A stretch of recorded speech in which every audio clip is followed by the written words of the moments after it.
उपचुनावों को लेकर पहले अगर हम देखें तो कांग्रेस बहुत ही ज्यादा अति उत्साहित और आत्मविश्वास से भरपूर दिख रही थी। लेकिन पूरे उपचुनाव में जो भी चुनाव का प्रचार प्रसार हुआ उसमें कांग्रेस बिल्कुल शिथिल दिखाई दी। क्या रहे इसके कारण, क्या रही वो बड़ी वजह जिसके कारण कांग्रेस से ये सब जो एक्सपेक्ट नहीं किया जा रहा था वो भी हो रहा है?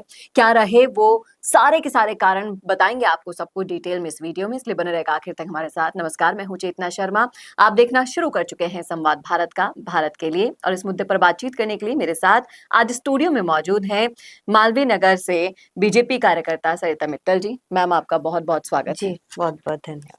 मैम, ये जानना चाहूंगी मैं कि अगर हम इतिहास में देखें तो राजस्थान के उपचुनावों का इतिहास बड़ा ही दिलचस्प रहा है। कांग्रेस हमेशा उसमें हावी रही है। लेकिन इस बार के जो उपचुनाव देखे जा रहे हैं, प्रचार प्रसार के तरीके देखे जा रहे हैं, नेताओं का आक्रामक रवैया देखा जा रहा है, उसमें कांग्रेस ने बिल्कुल दिलचस्पी नहीं दिखाई। आपको क्या लगता है, क्या उन्होंने समय से पहले ही हार मान ली है? देखिए, जब उपचुनाव की तारीख घोषित हुई थी, उस समय कांग्रेस वालों को लग रहा था कि हम तो जीते हुए हैं और उनको मतलब ओवर कॉन्फिडेंट थे कि हम जीते हुए हैं और ये 7 सीट तो हम जीत ही जाएंगे। लेकिन जो हरियाणा चुनाव हुए उसमें जो अंडर करंट था, भाई हरियाणा चुनाव से उन्होंने बहुत बड़ा सबक लिया है। हरियाणा चुनाव जब हुए विधानसभा के, तो सबको यही लग रहा था कि कांग्रेस आएगी। लेकिन जो बीजेपी भारी बहुमत से वहां जीती है, तो उससे कांग्रेसियों को ये सबक मिला है कि अंडर करंट नाम की भी कोई चीज है और बीजेपी को हराना बहुत मुश्किल है। जी, आपको क्या लगता है कि इन 7 में से बीजेपी कितनी सीटें अपने पाले में कर सकती है? 5 सीट तो है ही है और जो इस समय माहौल हो रहा है वो बीजेपी का है। और जो दौसा में पानी लाने की चाहे समस्या हो, पानी को जो लेकर आए हैं और इन 1 साल के अंदर जो भजन सरकार ने जो काम किया है और उस कांग्रेसियों को तो बीजेपी वाले क्या हराएंगे, उनको तो कांग्रेस ही खुद ही हरा देंगे। जी। आप देखो कि वो थोड़ा सा ये सोच रहे हैं कि लोकसभा चुनाव में हमने कुछ ज्यादा सीटें ले ली हैं तो विधानसभा के उपचुनाव भी हम जीत जाएंगे। लेकिन उस समय क्या उन्होंने अशोक गहलोत जी को हटा दिया था और वापस अब वो फिर से अशोक गहलोत को ले आए और माहौल वही बीजेपी का बन गया। और फिर एक बार सचिन पायलट को सब चीजों से दूर कर अपना ही नुकसान कांग्रेस ने कर लिया। टोंक जहां से सचिन पायलट जी चुनाव लड़ते हैं, वहां ही कांग्रेस का जीतना आसान नहीं है, मुश्किल हो रहा है। जो सचिन पायलट अपने गढ़ से ही नहीं जीत सकते, तो उनको कांग्रेस तो मतलब हार ही गई है। ये सही कहा आपने।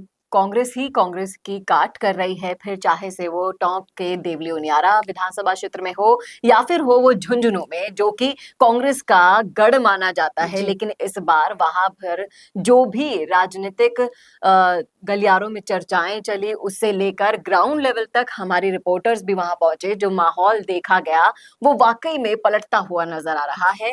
इसी के साथ साथ मैम, मैं ये भी जानना चाहूंगी कि जैसा कि कांग्रेस की सरकार से बीजेपी सरकार को, भजनलाल सरकार को पर्ची सरकार नाम दे दिया गया था, इस पर आपका क्या कहना है कि साल भर अब पूरा हो चुका है भजनलाल सरकार को, क्या वाकई में उन्होंने इसका जवाब दिया है?